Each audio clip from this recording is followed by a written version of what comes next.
Hi, and welcome back to my channel, guys. In today's video, we are going to be doing a post-match analysis of all the predictions I'd made for the first game of the women's IPL between MI and RCB.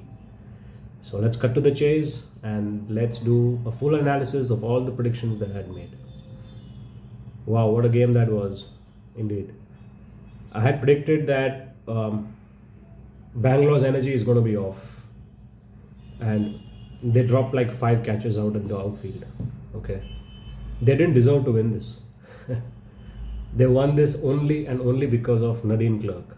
She really put her hand up, and that's the kind of cameo I was talking about in my pre-match prediction for Nadine De Klerk. I had clearly said that she was going to be there to support, and she will be also playing cameos. And that one over, she just took the game away from MI. I had also predicted that the entire RCB top order will fail.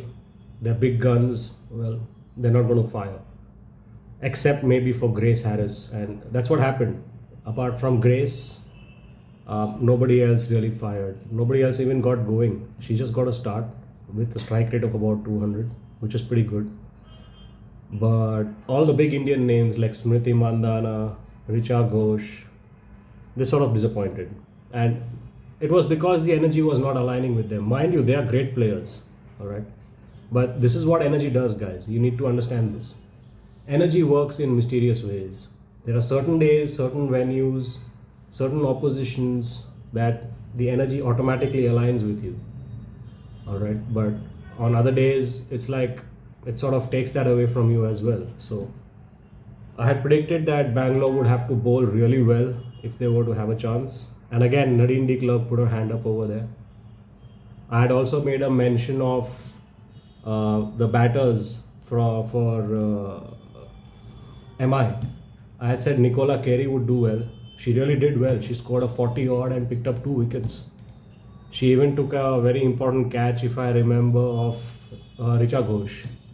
Right? So she was involved throughout in the game. I was also mentioning Gunalan Kamalini, the Indian opener for MI. I had also mentioned her. Mind you, she got off the mark with a boundary of the first ball. And that, guys, is a sign of the energy favoring you. You know, when it's your day, you just go out all guns blazing. You don't really get into a self-doubt. And that's what happened. Unfortunately, she wasn't supported well with her other opener, Amelia Kerr. I had said she'd have a decent game, but not to her standards. She disappointed with the bat, but she came back with the bowling. She picked up 2 wickets, and she was by far the most economical bowler of the entire game across both the oppositions.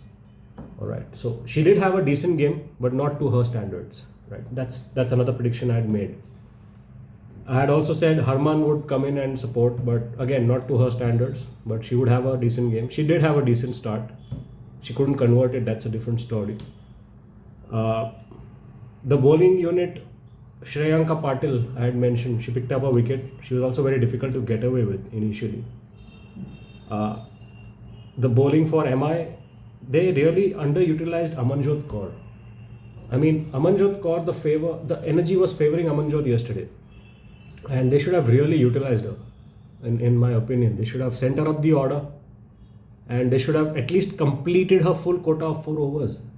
She only completed 3 overs, and that too at a very good economy rate. Okay, in 3 overs, she picked up 1 wicket for 18 runs at an economy of 6.